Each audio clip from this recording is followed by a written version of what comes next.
চায়ের দোকানে বলছে, ও হুজুর, বললে কি? বললে শুনেছি নাকি বিড়ি খাওয়া চলে না।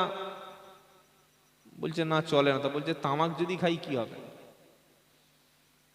মানে বিড়ি খায়, তামাকও খায়। যদি ঘুরিয়ে নেওয়া যায়, কুরবানির গরু কিনেছে 48,000 টাকা দিয়ে, জার্সি গরু থাকে না, কথা বলে না, 3-4 লিটার করে দুধ হচ্ছে। ইমাম সাহেবের জুমার দিন বক্তব্য হচ্ছে, ও হুজুর, বললে কি? বললে আমার গরুর দুধ হচ্ছে 4 লিটার করে, কি করব? কত বড় মানে বেয়াদব চিন্তা করে।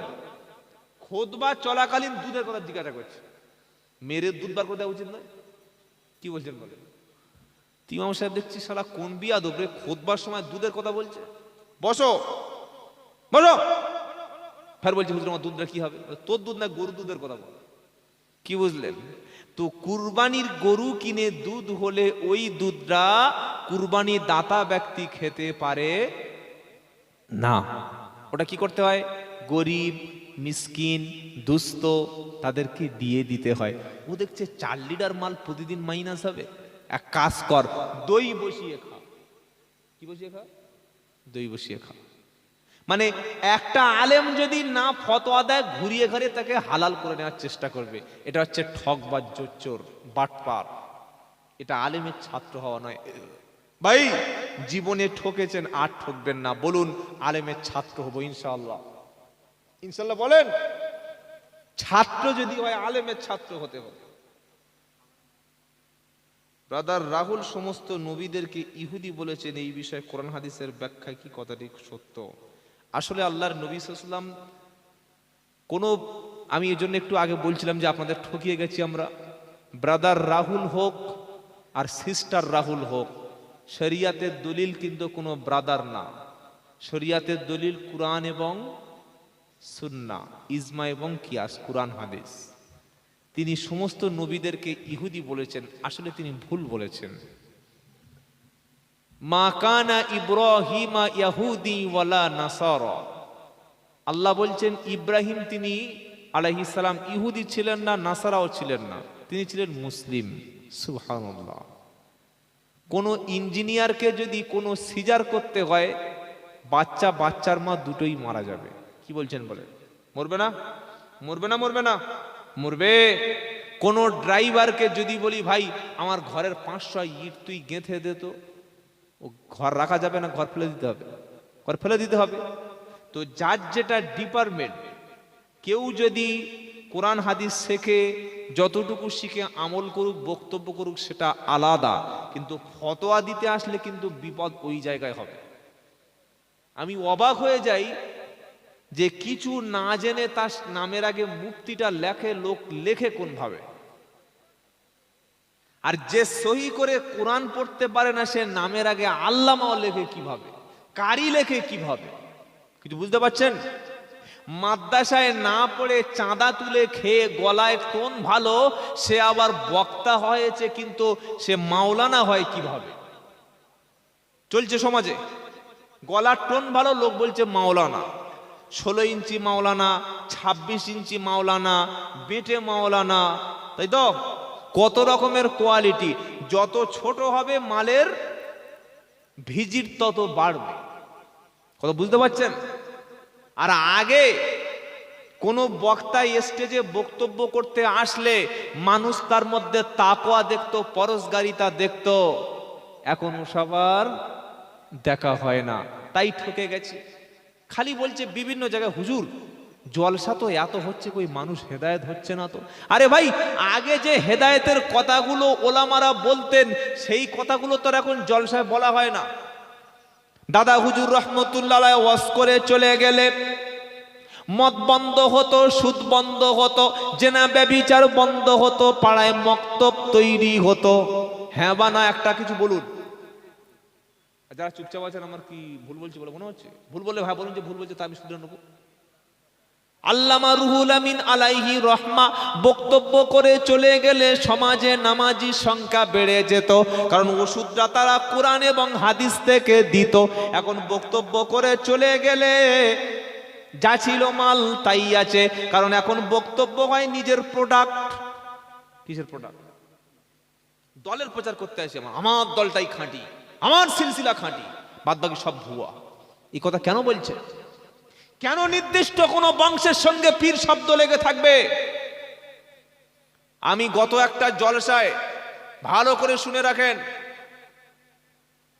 এই উত্তর 24 পরগনা অনেক বড় বড় আলেম ওলামা মুফতি সাহেব আছে। আবারও বলছি, আমি মুফতি আব্দুল কাইয়ুম সাহেব, আমি তাকে পীর বলে সম্বোধন করেছিলাম। এটা আমার কথা নয়, আজ থেকে 5 বছর আগে। পীর, পীর তো নাম দিলেই হয় না, সামনে পকেট পিছনে পকেট, তাবিজের কোটো নিয়ে বসে আছে, সে বলছে আমি পীর। পীর ছিলেন আল্লামা আবু ইব্রাহিম উবাইদুল্লাহ সিদ্দিক রহমতুল্লাহ আলাইহি। সুবহানাল্লাহ। যারা ব্যবসা করতেন না মুরিদদের নিয়ে, পীর ছিলেন মেজো হুজুর রহমতুল্লাহ আলাইহি, কোনোদিন মানুষকে ঠকাইনি। আর আজকের পীর কোনোদিন 30 লক্ষ টাকার ফরচুনা গাড়ি চড়তে পারে? হ্যাঁ, পীর কখনো 50 লাখ টাকা দিয়ে ঘর করতে পারে? পারে না। খাজা মঈনুদ্দিন চিশতি পীর ছিলেন, সেই পীর একদিনে যার কলেমার দাওয়াতে, যার দাওয়াতের মেহনতে 90,000 লোক কলেমা পড়ে মুসলমান হয়েছিলেন। জোরে বলুন সুবহানাল্লাহ। যারা ব্যবসায়ী ছিলেন, পীর কখনো ব্যবসায়ী হয় না। পীর ছিলেন, ওলি ছিলেন আল্লামা দেলাওয়ার হোসেন সাইদি রহমতুল্লাহ আলাইহি। আল্লাহু আকবার। 13টি বছর বৃদ্ধ মানুষ 50 বছর কোরআনের তাফসীর করেছে। কয়েক হাজার মানুষ কলেমা পড়ে মুসলমান হয়েছে। হাসিনা জালিম যদি পৃথিবীতে আজও বর্তমানে জীবন্ত ফেরাউন দেখতে চান, খালি বর্ডার পারে ওপারে চলে যান, জীবন্ত ফেরাউন বসে আছে, থেকে আসবে জীবন্ত ফেরাউন। 13টি বছর তিনি জেলখানায় পুড়ে পুড়ে হত্যা শহীদ করে দেয়া হয়েছে। তিনি জালিমের সঙ্গে একমত হননি। এই হচ্ছে ওলি, এই হচ্ছে পীর। বলুন সুবহানাল্লাহ। পীর কখনো তাবিজ বিক্রি করে না, বরং পীর মানুষকে হাদিসের দার্স দেয়। বলুন সুবহানাল্লাহ। পীরেরা কখনো জীবনে সুদখোরের বাড়ি দাওয়াত খায় না। কিন্তু এখন যারা পীর নামের আগে লিখে দিয়েছে, টাকা দিচ্ছে, থুতু দিয়ে গুনে দেখে নিয়ে কম হলে ছেলে ফেলে দিচ্ছে। এই পীর কি রুহুল আমিন আল্লামা রহমতুল্লাহ আলাইহি ছিলেন নাকি? এই পীর কি মাওলানা আব্দুল হাই সিদ্দিকী ছিলেন? মেজো হুজুর ছিলেন? ছোট হুজুর ছিলেন? ছিলেন না ভাই। তাদের মেহনত বাংলায় প্রচুর আছে। আজকের, আমি সেদিনও বলেছি, আজকে বলেছি, আমাকে সেদিন একজন ফোন করে বলছে মুফতি আব্দুল কাইয়ুম সাহেব উনি পীর হলো কবে? আমি বললাম ভাই উনি পীর নয়, ওনার কাছে পীর তৈরি হয়। কেন? আলেমের সোহবতে বসলে যেমন আলেম হওয়া যায়, হাফেজের সোহবতে বসলে যেমন হাফেজ হওয়া যায়, পীরের সোহবতে বসলে এমন ওই রকম আল্লাহর ওলিও সেখান থেকে পাওয়া যায়। বলুন সুবহানাল্লাহ। হাক্কানি পীর চিনবেন কিভাবে? হাক্কানি পীর কখনো দুনিয়া লোভী হয় না। হাক্কানি পীর কখনো 40 লাখ টাকার গাড়ি চড়ে না। হাক্কানি পীর কখনো কোরআন শরীফ কেটে কেটে টুকরা টুকরা করে কাঁচি দিয়ে তাবিজ বিক্রি করে না। হাক্কানি পীর কখনো দাদুর কবর দেখিয়ে সামনে পয়সা নিয়ে মানুষের রুজি রুটি লুটে নেয় না। হাক্কানি পীর কখনো বদদোয়া দিয়ে মানুষকে জাহান্নামে ফেলে না। হাক্কানি পীর বুখারী শরীফ পড়ায়। হাক্কানি পীর মাদ্রাসা প্রতিষ্ঠা করে। হাক্কানি পীর মুরিদদেরকে জাহান্নাম থেকে বাঁচানোর জন্য সুদের বিরুদ্ধে সংগ্রাম করে। হাক্কানি পীর দেশের জন্য, ইসলামের জন্য জীবন দেয়। হাক্কানি পীর মহল্লায় কোনো মানুষকে খাওয়া না হলে জলসার টাকা দিয়ে বাড়িতে খাবার পৌঁছায়। হাক্কানি পীর ক্যান্সার রোগীকে সুস্থতা করার জন্য হাদিয়া মোসাফার টাকা সেখানে ইনভেস্ট করে। হাক্কানি পীর যে গ্রামে মাদ্রাসা মক্তব নাই, আজকের মুসলমান সমাজে শিক্ষার বড় দরকার। যত বড় বড় স্কুল সব দেখবেন সরকার স্কুলগুলো সব কলকাতায়, গ্রামের দিকে স্কুল নাই, মাদ্রাসার অবস্থা ভালো নাই। হাক্কানি পীরেরা গ্রামে ঘুরে ঘুরে বিভিন্ন স্কুল, বিভিন্ন মাদ্রাসা, বিভিন্ন মক্তব তৈরি করে। ভাই মাদ্রাসা এবং মক্তব তৈরি হলে তবে দিন ইসলাম জিন্দা হবে। যারা এই কাজগুলো করছে বুঝবেন তারাই হকের পথে আছে। বলুন সুবহানাল্লাহ।